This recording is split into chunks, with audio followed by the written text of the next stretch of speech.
Hello friends, कैसे हैं आप लोग। मैं सोनू सैनी अपने यूट्यूब चैनल कैच स्टॉक में आपका स्वागत करता हूं। और जैसा कि आपको मालूम है कि मैं आपको टाइम टू टाइम अच्छे से अच्छे स्टॉक्स देता रहता हूं। जबकि लास्ट यानी कि कल मैंने सैटरडे में आपको एचडीएफसी बैंक पर एक वीडियो बनाई, और मैंने एक पटेल इंजीनियरिंग पर वीडियो बनाई, और एक मैंने एचएएल पर बनाई। आप जाकर चैनल पर देख सकते हैं। और देखिए, आप लोगों के लिए बहुत बहुत धन्यवाद। आप लोग जो चैनल को इतना प्यार दे रहे हैं, इतने अच्छे अच्छे कमेंट कर रहे हैं। इसी चीज़ को ध्यान में रखते हुए, आप लोगों के प्यार को ध्यान में रखते हुए, मैं आपके लिए एक प्रॉफिटेबल एक स्टॉक लेके आया हूं। और आपका जाना पहचाना नाम है, ऐसी बात नहीं है। और सबसे पहली बात तो, स्टॉक को आप लेने से पहले मैं आपको एक सजेस्ट करना चाहूँगा कि सबसे पहले उसको आप अपनी वॉच लिस्ट में ऐड करिएगा। और वॉच लिस्ट में ऐड करने के बाद फिर उसको अपने फंडामेंटल्स, अपनी रिसर्च भी किया करें मेरी बातें सुनने के बाद, ठीक है ना। और मेरी जितनी भी रिसर्च होती है, आप उसको कॉरलेट करने की कोशिश किया करें, और तब जाके आप स्टॉक को ख़रीदें, ठीक है ना। और स्टॉक्स में एक ही अपने माइंड सेट को लेके चलें कि जिस दिन हम स्टॉक खरीदते हैं उस दिन हो सकता है नेक्स्ट डे या उससे नेक्स्ट डे 2%, 4%, 5% गिर भी सकता है। तो पूरी अमाउंट एक साथ भी स्टॉक में बिल्कुल ना लगाएं। अगर आप 10,000 रुपये का कोई स्टॉक लेना चाहते हैं तो उसमें 10,000 रुपये एक साथ ना लगाएं। उसको 4 इंस्टॉलमेंट में डिवाइड कर लीजिएगा। और 4 इंस्टॉल में कैसे डिवाइड करें कि आप मान लीजिए कोई भी प्राइस चल रहा है, आप पहले 25% का ले लेते हैं, और थोड़ा बहुत गिर जाता है तो फिर 25% का एक इंस्टॉलमेंट और ले लें, और गिर जाता है 25% का इंस्टॉलमेंट और ले लें, ठीक है ना। और मान लीजिए 4 इंस्टॉलमेंट में आपने इसको एक्यूमुलेट कर लिया, फिर उसमें रुक जाएं आप। फिर जैसे रिवर्सल लेता है और आपको 10 से 20% का प्रॉफिट हो जाता है, और आप स्विंग ट्रेडर हैं, यानी कि मैंने आपसे कहा भी था कि आप 2 अकाउंट खोल के रखिएगा। एक में स्विंग ट्रेडिंग करिएगा, एक में लॉन्ग टर्म के लिए रखिएगा। तो 10 से 20% का आप उसमें से लेकर आसानी से प्रॉफिट निकल सकते हैं। और फिर मेरी आप वीडियो का इंतज़ार करिएगा, या फिर दूसरी वीडियो को देखिएगा, फिर उसमें आप धीरे धीरे इन्वेस्ट करने की कोशिश करिएगा। तो चलिए हम अब चलते हैं स्टॉक पर, ज़्यादा इधर उधर की बातें ना करते हुए। तो देखिए, सबसे पहले जो मैं आज स्टॉक को देने जा रहा हूँ, उसमें अगर आप देखें तो ये आज लगभग 1% डाउन था। और पिछले 5 डेज़ में देखें, अगर आप पिछले 5 डेज़ में देखेंगे तो ये स्टॉक लगभग 1.5% डाउन रहा। और 1 मंथ में देखें तो 1 मंथ में इसने 8% का रिटर्न दिया, यानी कि 8.62% का रिटर्न दिया। और पिछले 6 मंथ में देखिएगा आप लोग, 6 मंथ में इसने 135% का रिटर्न दिया। यानी कि अगर आप लोगों ने इसमें 1 लाख रुपए लगाए होते तो आपको आज 2,35,000 रुपये ईजीली आपको मिल गए होते। और पिछले 1 साल का देखें इसमें, तो 1 साल पहले ये कितने का था। 1 साल पहले अगर आप इसको देखें, अगर 1 साल पहले देखते हैं तो 1 साल पहले लगभग ये 8 से 10 रुपये का था। और 8 से 10 रुपये का स्टॉक था ये। 1 ईयर का में देखें आप इसको, तो ये देखिए ध्यान से, 1 साल पहले ये लगभग 8 रुपये का था, 7 रुपये 90 पैसे का। और आज ये स्टॉक 46 रुपीज़ का है। यानी कि इसने इतनी अच्छा मोमेंटम लिया और रेगुलर बढ़ता गया। अब यहाँ से देखिए आप लोग, इसको रेगुलर बढ़ता गया, और आज ये 46 रुपीज़ पर है। और लगभग ये 48 रुपीज़ का हाई बना चुका था। यानी कि लगभग आपका पैसा ये 1 साल में 5 गुना कर दिया इसने। लगभग 5 गुना आपका पैसा कर दिया इसने 1 साल में, ठीक है ना।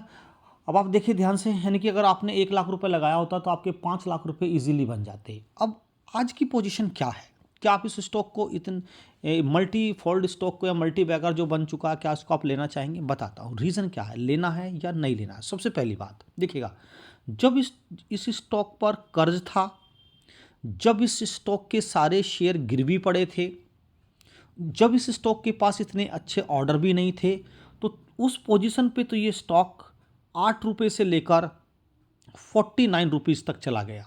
मानते बात, 49 तक। तो आज जब इस स्टॉक के पास, सबसे पहली बात, इस स्टॉक की आज की डेट में प्रॉपर्टीज समझिएगा। पहली बात कि 15 मार्च को एफटीएससी की एक रीबैलेंसिंग मीटिंग होने वाली। एफटीएससी का मतलब एक ओल्ड वर्ल्ड इंडेक्स होता है। ओल्ड वर्ल्ड इंडेक्स में हमारे जो इंडिया के हैं वो 16 कंपनियां ऐड हुई हैं। 16 कंपनियां इंडिया की ऐड हुई हैं, जिसमें से एक कंपनी ये है। इस कंपनी का मैं नाम बता देता हूँ, देखिए ध्यान से। इस कंपनी का नाम है सुज़लॉन एनर्जी। कुछ इन्वेस्टर तो समझ चुके होंगे, इस कंपनी का नाम है सुज़लॉन एनर्जी। तो देखिए ध्यान से, जैसा कि आप थंबनेल में भी आपने देखा है, इसका सुज़लॉन एनर्जी है। तो इसकी सबसे पहले प्रॉपर्टीज़ देखिए। पहली बात तो 15 मार्च में एफटीएससी की एक मीटिंग रीबैलेंसिंग होनी है। इसमें 16 कंपनियां इंडिया की ऐड की गई हैं और 16 कंपनियां ऐड करने के बाद इस ऑल वर्ल्ड इंडेक्स में इंडिया का जो इन 16 कंपनियों का जो वेटेज हो जाएगा वो लगभग 2.03% हो जाएगा। ठीक है। और आपको मालूम भी है कि ये कंपनी किस पर वर्क करती है, रिन्यूएबल एनर्जी पर वर्क करती है। ठीक ना। और फिर दूसरी बात, ये कंपनी अब एक्सपोर्ट बिजनेस में भी अपना हाथ आजमा रही है, एक्सपोर्ट बिजनेस में भी आ गई है। दूसरी बात, एक प्रॉपर्टी इसकी यह है कि इसमें अपर सर्किट की लिमिट जो होगी 10% हो गई, सर्किट लिमिट 10% कर दी गई है इसमें। फिर उसके बाद देखिएगा, जैसे ही ये एफटीएससी में शामिल हुई है तो इसमें लगभग 3,000 करोड़ का निवेश आने वाला है। तो 3,000 करोड़ का निवेश यानी कि एफआईज के द्वारा जब भी कोई कंपनी एफटीएससी यानी कि ऑल वर्ल्ड इंडेक्स में शामिल होती है तो ये आप समझ सकते हैं कि उसमें फिर एफआईज आना शुरू हो जाते हैं। तो जब एफआईज का इसमें लगभग 3,000 करोड़ रुपए का निवेश आने की संभावना बनी हुई है तो आप इससे अंदाज़ा लगा सकते हैं कि जब इस कंपनी के पास कुछ नहीं था तो ये लगभग 5 गुना हो गई। अब इस कंपनी के पास सब कुछ आ रहा है। ठीक है। पहली बात, एफटीएससी में शामिल हो गई। दूसरी बात, रिन्यूएबल एनर्जी में तो ये वर्क करती ही है, एक्सपोर्ट बिजनेस में आ गई है। अपर सर्किट इसकी 10% की हो गई है लिमिट। 3,000 करोड़ का इसमें लगभग निवेश आने वाला है। एक सबसे बड़ी चीज़ कि कंपनी लगभग कर्ज मुक्त हो चुकी है। अब इसके पास 0% भी कर्ज नहीं रहा है, कर्ज मुक्त हो गई। सबसे बड़ी बात ये होती है कि हमारा इन्वेस्ट करने का एक मेन मोटिव ये होना चाहिए कि जो कंपनी कर्ज मुक्त हो उसमें हम बिल्कुल टेंशन फ्री होकर इन्वेस्ट कर सकते हैं। दूसरी बात, एक बहुत बड़ी इंपॉर्टेंट बात कि जो प्रमोटर थे, प्रमोटर ने जितने भी शेयर इसमें गिरवी रखे हुए थे वो सारे के सारे अपने गिरवी शेयर छुड़वा लिए हैं। बात क्लियर। दूसरी बात, म्यूचुअल फंड ने, जितने भी म्यूचुअल फंड हैं, जैसे कि एचडीएफसी का एक म्यूचुअल फंड है, म्यूचुअल फंड ने लगभग इसमें 1 करोड़ शेयर की खरीदारी अभी पिछले 10 डेज में करी है। 1 करोड़ की खरीदारी पिछले 10 डेज में। ठीक है ना। और एक प्रॉपर्टी जो कि कंपनी पहले स्मॉल कैप में आती थी और आज ये स्मॉल कैप से मिड कैप में ट्रांसफ़र हो गई है। तो मेरे आप सारी बातों पे ध्यान दीजिएगा। तो मिड कैप से स्मॉल कैप में ट्रांसफ़र हो गई कंपनी, यानी कि सॉरी, स्मॉल कैप से मिड कैप में ट्रांसफ़र हो गई है। अच्छा, इंडिया की आजकल आप देख भी रहे हैं कि इंडिया में रिन्यूएबल एनर्जी की बहुत ज़्यादा डिमांड बढ़ रही है। समझते हैं बात को आप। और आपको मालूम है कि अभी पीछे ही लोकसभा में मोदी जी ने एक बाइट दी थी कि इंडिया की जो मिडिल क्लास फैमिली है, लोअर मिडिल क्लास फैमिली हैं, उसमें 1 करोड़ छतों पर सनरूफ सोलर प्लेट लगाई जाएंगी और वो कार्य शुरू भी हो गया है। बात क्लियर। आपको मालूम भी है कि आने वाले 4 से 5 सालों में इंडिया की सबसे बड़ी डिमांड होगी कि रिन्यूएबल एनर्जी की। तो ये रिन्यूएबल एनर्जी की लगभग मान के चलिए कि इंडिया की सबसे बड़ी कंपनी सुज़लॉन है और नेट इनकम इसकी ईयर टू ईयर 78% बढ़ रही है। ईयर टू ईयर 78% इंक्रीजमेंट है। नेट प्रॉफिट मार्जिन भी इसका 80% बढ़ चुका। कितना बढ़ चुका है इसका net profit margin? 80% net profit margin है year to year. Net income 78% है year to year.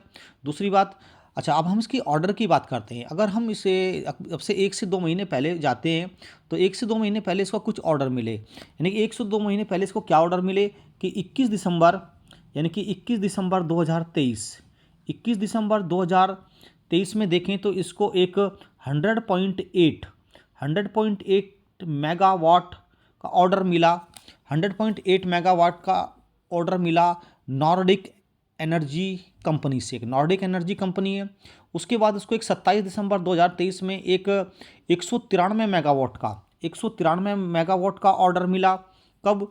KP group in Gujarat, Gujarat की कंपनी केपी ग्रुप की, उससे ऑर्डर मिला। फिर उसके बाद हम देखें तो इसमें 28 दिसंबर 2023, यानी कि तीनों के दोनों ऑर्डर, दिसंबर के ऑर्डर तो 4-5 मिले हैं लेकिन मैं आपको मेन बता रहा हूँ। 28 दिसंबर 2023 को इसको एक 300 मेगावाट का ऑर्डर मिला। 300 मेगावाट का ऑर्डर मिला किस कंपनी से?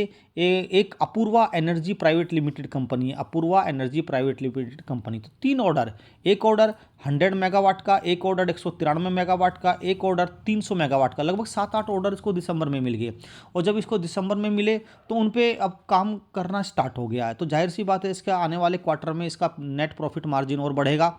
जब बढ़ेगा तो कंपनी पूरी उम्मीद जताई रही है कि आने वाले 2 से 3 साल में, अगर आप देख सकते हैं तो आने वाले 2 से 3 साल में रिन्यूएबल एनर्जी की ये नंबर 1 कंपनी बनकर उभर सकती है।